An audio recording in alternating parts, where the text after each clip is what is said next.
des pierres.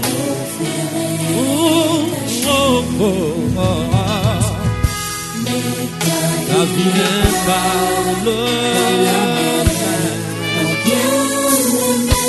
la promesse de Dieu n'ira pas sans être accomplie dans ta vie.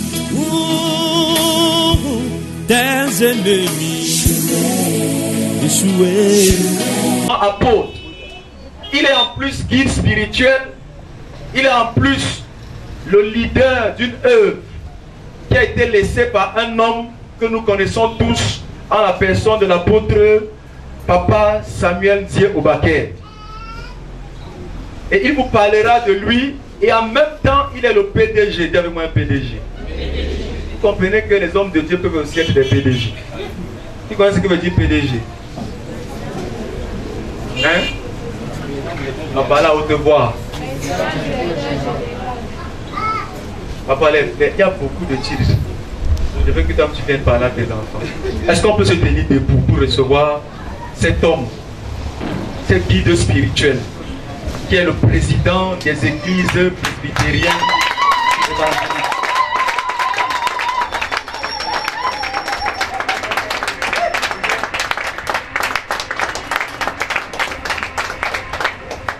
Alléluia. Amen. Pasteur Fotso, pasteur dont je ne connais pas les noms des collaborateurs, anciens diacres, jeunes gens, musiciens, groupe de femmes, groupe d'hommes, église et mec d'étoudie, je vous salue dans le précieux nom de Jésus du notre Seigneur. Soyez-en rassurés, je vous transmettrai en quelques minutes la grâce que Dieu m'a fait de vous parler ce matin. Amen. Je suis le fils des deux apôtres qui ont apporté l'évangile dans ce pays, l'apôtre Samuel Ndié Obaké et l'apôtre Dale Samuel. Alors soyez donc surpris que je suis chez moi, même si vous êtes des maîtres et moi je suis EPK, c'est la même chose. Parce que c'était deux Samuel. Dieu les a choisis et ils sont auprès du Seigneur maintenant. Ils ont laissé des œuvres qui parlent d'elles-mêmes. Je vais vous parler d'une seule et unique personne ce matin, c'est de Jésus-Christ. Amen. Parce que c'est le parfait de Dieu. Nous n'avons rien d'autre pour vous asseoir, c'est bon. Excusez-moi.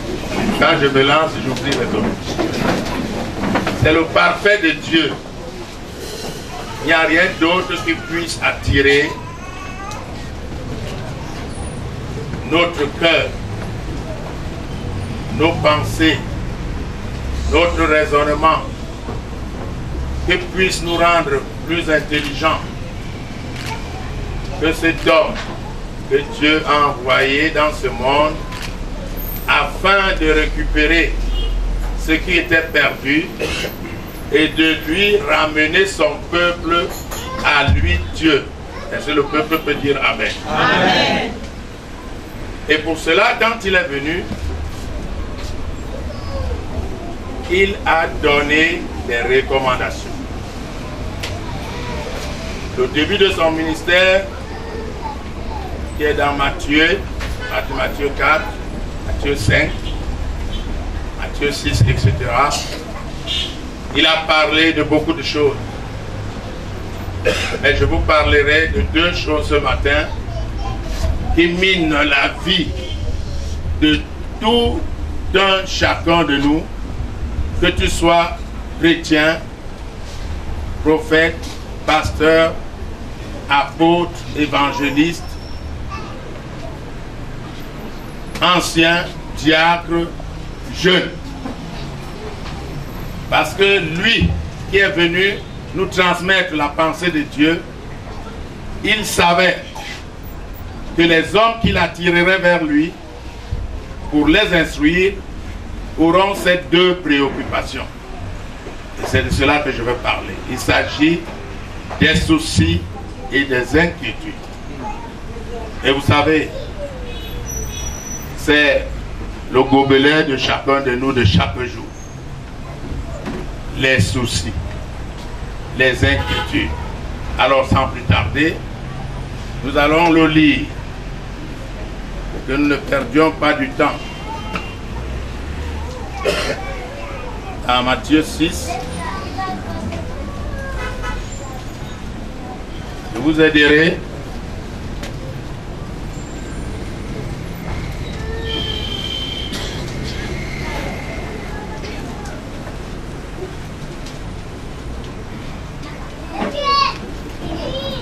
Alors,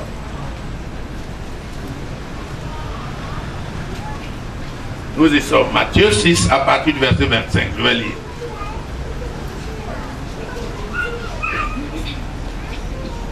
C'est pourquoi je vous dis, ne vous inquiétez pas pour votre vie, de ce que vous mangerez, ni pour votre corps, de quoi vous serez vêtus. Point. Ne vous inquiétez pas pour votre vie de chaque jour, de ce que vous allez manger, ni pour votre corps, de quoi vous serez vêtus. Et il continue de dire, la vie n'est-elle pas plus que la nourriture et le corps plus que le vêtement? Regardez les oiseaux du ciel, ils ne sèment ni ne moissonnent, ils n'amassent rien dans des greniers et votre Père se laisse les nourrir. L'oiseau n'a pas de congélateur, pas de frigo, pas de magasin. Chaque jour, il sort, il va à la rencontre de celui qui l'a créé, Dieu. Il cueille dans son bec, il vient dans son nid, il distribue ce que Dieu lui a donné avec ses enfants. Il fait tuit, il s'endort, il attend demain. Il n'a aucune préoccupation. Regardez bien les oiseaux. Si vous trouvez dans un nid d'oiseau rien que ses œufs, et le reste c'est la paille pour dormir. Ne valez-vous pas beaucoup plus que les oiseaux? Qui de vous, par ses inquiétudes, peut ajouter une coudée à la durée de sa vie? Tu as beau t'inquiéter, tu as beau geindre, tu as beau voir tous les apôtres, tous les pasteurs, tous les gens de ta tontine, tout ce que tu crois, les banquiers, ce que Dieu a décidé que tu seras, c'est ce que tu seras. Amen. Et pourquoi vous inquiétez au sujet du vêtement? Considérez comment croissent les lits de champs. Ils ne travaillent ni ne filent. Cependant, je vous dis que Salomon même, dans toute sa gloire, n'a pas été vêtu comme l'un d'eux. Il s'agit des herbes, qui sont très jolies. Si Dieu revêt ainsi l'herbe de champ qui existe aujourd'hui et qui demain sera jetée au four, c'est-à-dire au feu, ne vous vêtira-t-il pas à plus forte raison, gens de peu de foi? C'est un problème de foi quand vous vous inquiétez parce que vous ne croyez pas en celui que vous venez de chanter, de crier et d'applaudir. C'est bien beau de l'applaudir, mais il veut que vous ayez foi en lui en toute occasion et en toutes circonstances. Le peuple dira Amen. Merci beaucoup. Ne vous inquiétez donc point et ne dites pas que mangerons-nous, que boirons-nous, de quoi serons-nous vêtus. C'est actuellement le slogan de la vie de ce monde qui va bientôt disparaître. Toutes les courses, tous les meurtres, toutes les jalousies, tout ce que les hommes font qui apporte le mal dans les foyers, dans les sociétés, ce n'est que pour manger, pour se vêtir et pour boire. Rien d'autre. Vous ne verrez rien d'autre. Et Jésus nous dit ce matin, car toutes ces choses, ce sont les païens qui les recherchent. Répétons tous, car toutes ces choses. Car toutes ces choses, ce sont les païens qui les recherchent. Ce que nous ne croyons jamais. Allons-y. Non, ne vous taisez pas les autres. Jésus a dit toutes ces choses, ce sont les païens qui les recherchent. Mais nous, nous ne le croyons pas. Allons-y. Jésus a dit. Toutes ces choses. La nourriture, le vêtement, la boisson, l'argent, la maison, la femme, les champs. Ce sont les païens qui doivent les rechercher. Mais nous de son peuple, jusqu'à présent, nous n'y croyons pas. Cherchez premièrement le royaume et la justice de Dieu. Et toutes ces choses vous seront données par-dessus tout. Maintenant,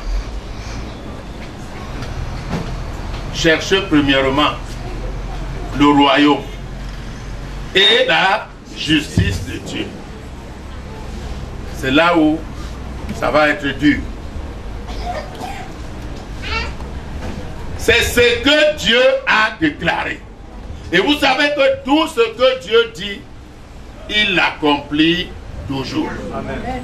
Si Dieu a dit qu'en tant que servant du Seigneur, serviteur de Dieu, chrétien, enfant de Dieu, né d'eau et d'esprit, et qui est devenu une nouvelle créature, et qui n'est plus un homme ordinaire. Toute personne née de nouveau, comme Jésus l'a dit dans Jean 3, vous connaissez. Je ne suis pas là pour vous citer toute la Bible, vous êtes une église, vous avez des hommes de Dieu qui vous enseignent, je crois.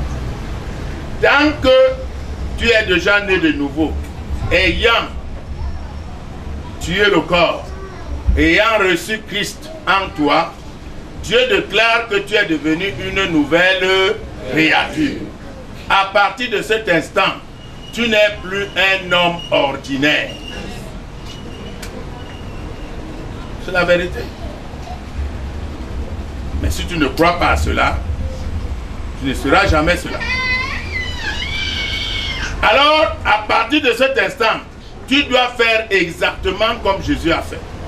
Commencer à chercher, à établir là où tu es, dans ta famille, à l'école, dans la société où tu es, dans le village où tu es, tu dois commencer déjà à établir le royaume de Dieu. C'est-à-dire à chercher les hommes et les femmes que Jésus avait déclaré dans Jean 10, j'ai encore d'autres brebis qui ne sont pas encore de cette bergerie. Mais c'est toi et moi à qui cette mission a été donnée d'aller les chercher. Parce que quand tu parleras à celui qui a été connu avant la fondation du monde comme toi, la Bible dit que celui qui entend Dieu vient à Dieu. Amen. Est-ce que je me fais bien comprendre? Amen. Le royaume de Dieu, c'est aller chercher tous ceux qui sont comme toi et qui sont dans ce monde, qui n'attendent que le temps d'écouter la voix de Dieu. Et c'est toi seul, enfant de Dieu, serviteur de Dieu, servante, prophète, apôtre, qui est né de nouveau, qui a reçu Jésus-Christ dans son cœur. C'est toi seul qui as cette capacité et ce pouvoir de parler à un fou. Parce que celui qui vit dans le péché est un fou, c'est un mort. Mais quand tu parles au mort que Dieu connaît, il entend la voix de Dieu, il se réveille et il te suit. Amen. Voilà le royaume que chacun de nous doit établir. Alors, la justice de Dieu et toutes ces choses vous seront données par-dessus tout. Nous allons lire maintenant, je vous fais lire. Le psaume 37, son verset 4 seulement.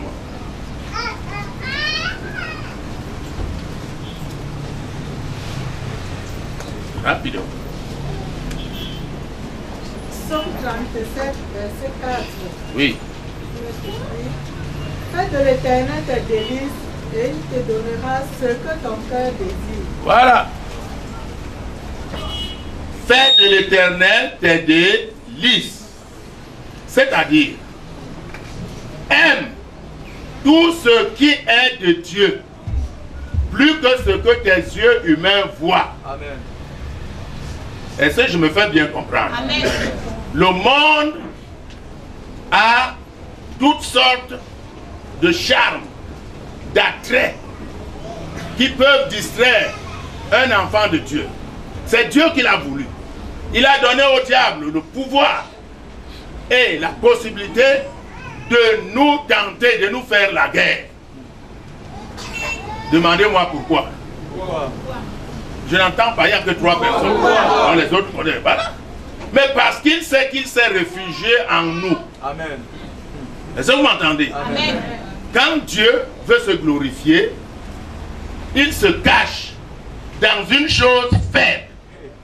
Que quand l'ennemi voit, il dit que mais ça, cette petite fille-là, je peux l'amener et la coucher comme je veux. Mais dès que tu vas t'approcher de cette fille, c'est le feu du Saint-Esprit qui est en elle qui va te repousser. Amen. Et Dieu sera glorifié. Amen. Amen. À travers la parole qui sort de sa bouche, qui n'est pas la parole de la peau qu'on voit, mais qui est la parole de Dieu lui-même qui Amen. Est en elle. Amen. C'est pour cela qu'il faut que tu fasses de l'Éternel tes délices. La parole de Dieu est une arme efficace contre tout ce que tu peux rencontrer dans le monde. Le conseil du Saint-Esprit est une clé qui peut te faire traverser toutes les mers bruyantes et toutes les tentations. Amen. Et tu seras toujours vainqueur. Amen. Amen. Alors, il est dit encore.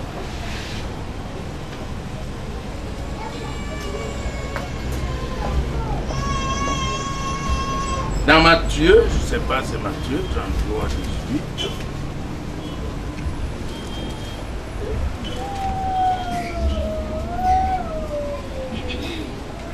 Le psaume 33, 18.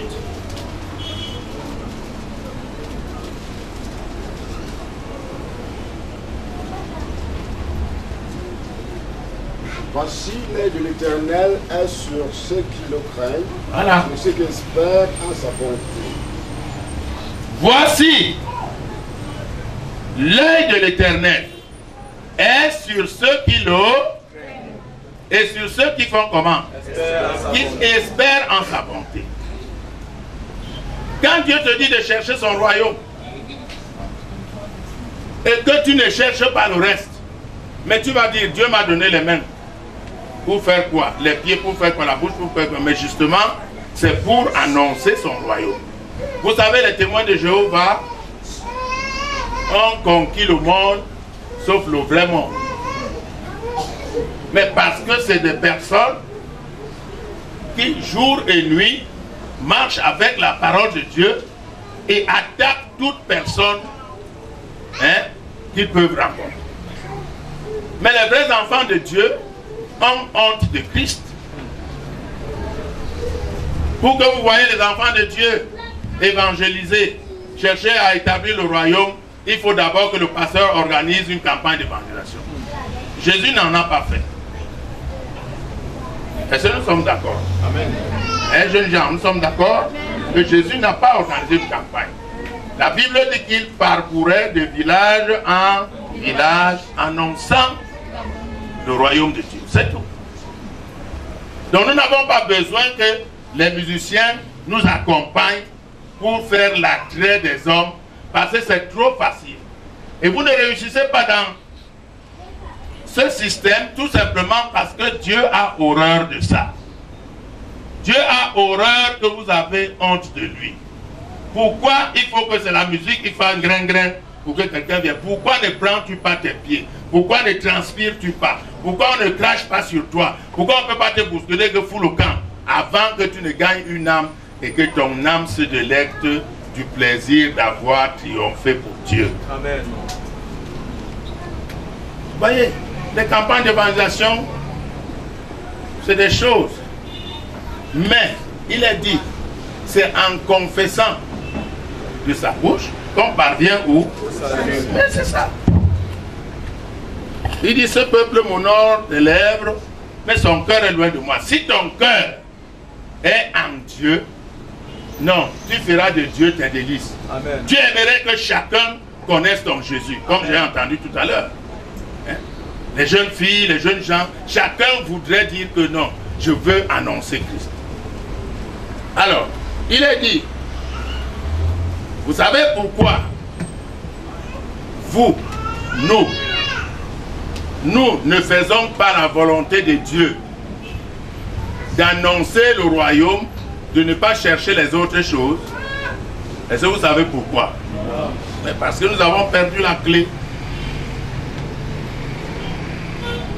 La clé est dans la parole de Dieu. Regardez quand Jésus vient, dans le même livre que je vous fais lire, le verset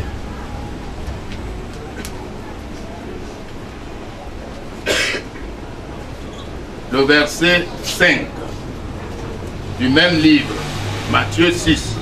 Je commence par le verset 5 pour que vous compreniez que c'est une instruction. C'est-à-dire ce n'est pas quelque chose qu'on te supplie, c'est ce que Jésus a fait. Dès qu'il arrive, il a enseigné aux gens l'adultère, il a enseigné l'amour, il a enseigné heureux ceux qui sont pauvres en esprit, il a enseigné toutes sortes de choses et il ne pouvait pas ne pas nous enseigner comment prier Dieu.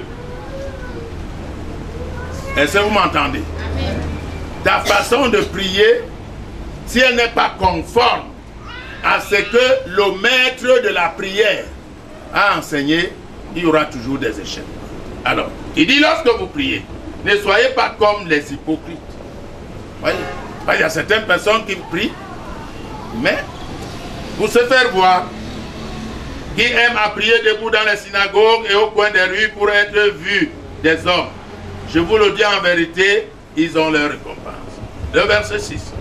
Mais quand tu pries, entre dans ta chambre, ferme ta porte et prie ton Père qui est là dans le lieu secret, et ton Père qui voit dans le secret te le rendra. Parce que pourquoi Jésus dit ceci? Parce que quand tu entres dans le secret, tu ne peux pas venir commencer à dire à Dieu, oh Dieu, je suis venu ici vraiment pour que tu me bénisses. Puisque il faudrait d'abord que tu vides ton ventre, c'est-à-dire ta gourde. Quand nous nous promenons tous les jours, nous péchons involontairement.